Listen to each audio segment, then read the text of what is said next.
If you get into a casual chat with a bunch of Aussies, chances are you'll hear someone casually drop, "Yeah, mate, we're racist." Do they really mean that they are racist? Listen till the end to understand why they really say this. But first, the background story.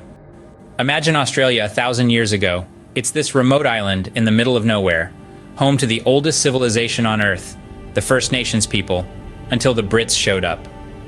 They transformed this land first into a convict colony, and then into a successful settlement, as they gained more and more territory. Now, to fill up this massive land, they needed people, tons of them. But given Australia's reputation for deadly creatures, attracting people to this remote land wasn't exactly an easy sell. So to lure folks to this far-off land, the government promised people the chance to be their own boss, work their own land, and better themselves and their families. The government even paid migrants for their travel expenses. I wish they'd paid my Qantas flight. But in 1851, the whole game changed when someone struck gold. Literally. They found gold. Tons of it.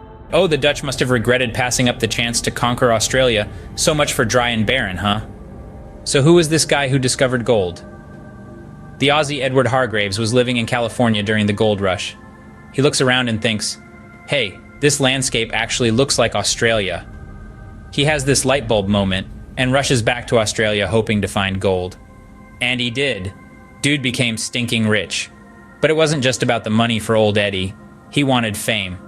So he found gold and he told everyone. The news about the gold discovery in Australia spread around the globe like wildfire.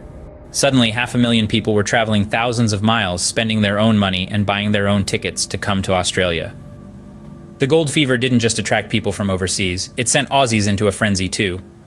80% of Victoria's police force quit their jobs to search for gold. Gold didn't care if you were a laborer or a big-shot lawyer. It was the great equalizer, giving everyone a shot. Australia became the working person's paradise, where anyone with a dream and a shovel had a chance to make it big. The Australian dream. With the discovery of gold, Australia's economy boomed and the country was transformed.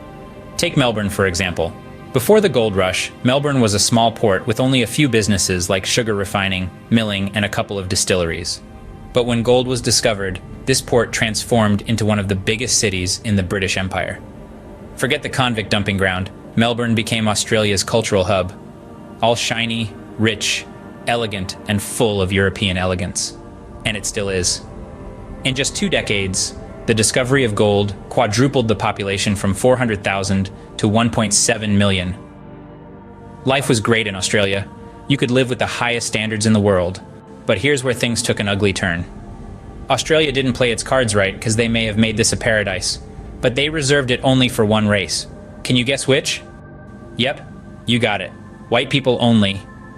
Asian workers had arrived in Australia in the thousands, but they were seriously disadvantaged, especially the Chinese population. There were around 17,000 Chinese on the goldfields by mid-1855. They would only work the abandoned diggings left by European miners.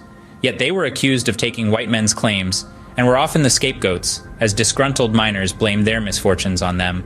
And it got really nasty when white miners attacked and assaulted a group of 500 Chinese miners and set their camp on fire. Thousands had to flee from the goldfield. And instead of prosecuting the rioters, the government, fueled by anti-Chinese sentiment, introduced harsh migration restrictions to keep Chinese migrants out of the country. And this was just a glimpse of what was to come.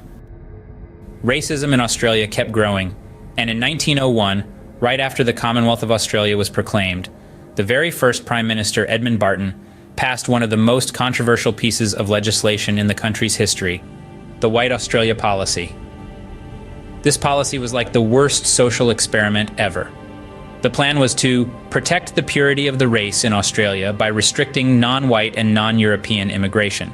And believe it or not, everyone in Australia, from laborers to housewives, was on board with this plan.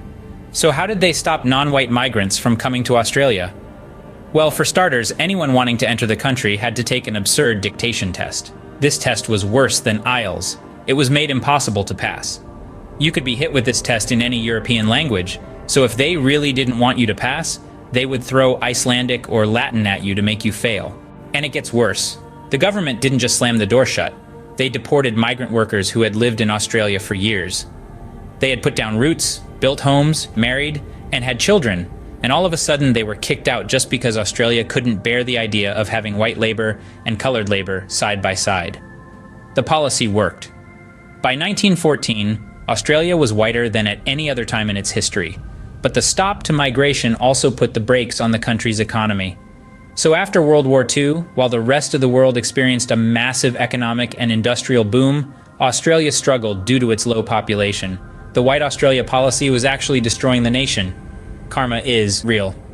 We all know now that Australia has come a long way since then. 100 years later, Australia is a nation built on migration. And you know the most ironic part? Australia relies on migration from Asia, especially from China, to have skilled labor and boost the economy. The country's current migration policy attracts thousands of young and talented people from all over the world. They bring in fresh skills, boost the economy, and bring life to the Aussie culture. And I will not deny that racism is still a problem in the country. Non-white people still face unfair treatment and discrimination in their daily lives. But most Australians feel remorseful about the past and are eager to make things right. Many would acknowledge racism by saying, "Yeah, mate, we are racist." You may hear this usually from the most progressive folks just being extremely apologetic. Many wouldn't even dare to ask you where you are from, as they don't want to be making assumptions about you. With more than 1 in 4 Australians having been born overseas and 1 in 5 from migrant parents, Australia is now a melting pot of cultures and languages. But what was the turning point that made Australia say, "Nah, this whole White Australia policy is shit"? I'll tell you about that in the next video. That's all for now, folks. If I got any of the facts wrong, hit me up in those comments.